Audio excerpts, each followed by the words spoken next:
I want to do a message just for dads. I know a lot of times through these situations when there's a baby that's coming early and there's some challenges with health and stuff like that, a lot of times the focus is where it's supposed to be, which is on the mom and on the baby, as it is a traumatic event. But for dads, this could affect us totally different. Now, just because aren't the ones that gave birth to the child does not mean that we don't go through a lot of the same emotions everybody else goes through. One of the biggest things we can do is we need to learn how to work through those emotions, how to handle it and stuff like that, and make sure that we are talking with somebody about it. So many times there's people who just bottle up and they just push it down and they don't know how to deal with it, how to handle it. And then it could be down the road. Specifically for me, 2 years down the road is when it really started affecting me. Because I just suppressed it. I was going to be the strong dad. I was going to be the strong husband and be super supportive. And then I remember I work in the medical field, and 2 years after all this happened, I remember I went back into that same hospital. I had to do something for work that day. And I started walking down this long hallway. And I remember this long hallway. It was literally 117 steps from beginning to end.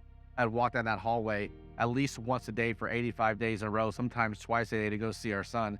And I remember that hallway, the pictures that were on the side of the wall, the cafeteria was over to the right-hand side. I remembered that walk because I did it so many times.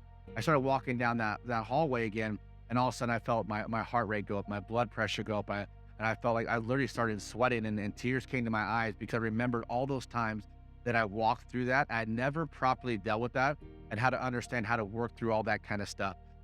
For a lot of dads, they don't really connect until they hold the baby. That's how it was specifically for me. When I first held our daughter, my wife was pregnant, 9 months of a baby growing in her belly. This was our first daughter, and it's very emotional for them. They're growing a baby in there, and they feel the kicks, they feel all this other kind of stuff going on. And it's not the same for dads. And for me, the first time I held her, that's when it was tangible, became emotional for me. And that's how this process works for dads, even through this situation here. But at the same time, it still does affect you. I know for a man, especially for myself, there's two things I've always wanted to do for my family. Number one, I want to provide for them, and number two, I want to be able to protect them. And when you're in this situation here, there's two things that you're not able to do. You're not able to provide anything, and you're not able to protect anything as well. And so I've been there. The two things that I feel like that I'm supposed to do for me and my family, I can no longer do. I'm at the mercy of everybody else, of what the doctor says, of what the nurses say, of how my child is responding to everything.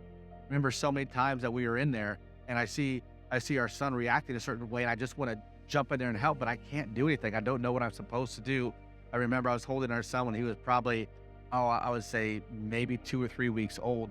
And all of a sudden, all these alarms go off and everything's off. The oxygen's dropping, the heart rate's dropping. I'm holding him. I don't know what to do. There's literally nothing I can do. And I remember the nurse rushing over, grabbing him and kind of doing some chest compressions to really get him to kind of wake up a little bit and breathe on his own, set him down into his little bassinet. And when she did that, she's like, I think we're done for today. And I remembered that there was nothing I could do. As much as I wanted to be there and help and provide and protect, I couldn't do anything, at the mercy of everybody else. Now, just because we can't provide and protect, there isn't something else that we can do. We can pray. And when we pray, we need to pray for things specifically. We need to pray for things like, the doctor having more wisdom than he's ever had for any other situation, for nurses to have better hands than they've ever had when they take care of him. Pray for health, that he puts on the weight that he needs to put on. Pray for peace for my wife, peace for my baby. And you know what? It's okay to pray for yourself and have peace over yourself as well. This is one of the most difficult situations that you're probably going to go through in your life. This was one of the hardest things that I've ever dealt with, and I've gone through some other things in my life, but when it's your own child, it's one of the things that hits you the hardest. It hits you the closest. And I had to learn to pray and pray at a different level. And a lot of times I felt like that my prayers were falling on deaf ears. Like I was praying to a God that just wasn't listening to me. Now, I know now that wasn't true. And just because I didn't see every single prayer answered in the time frame that I wanted it answered, it does mean that he wasn't listening. So I look back on things now and I realize he answered so many prayers. The challenge was for me in the way that I like to think that it wasn't in my time period. And just because it's not in my time period doesn't mean that he's not listening. So my challenge to you is make sure you're a praying father, that you pray for everybody around you who's dealing with everything with your baby. And that when you do that you believe that those prayers are going to come true. Just because it's not in your timing doesn't mean that it's not going to come true. And that you hold on to that and pray for that peace.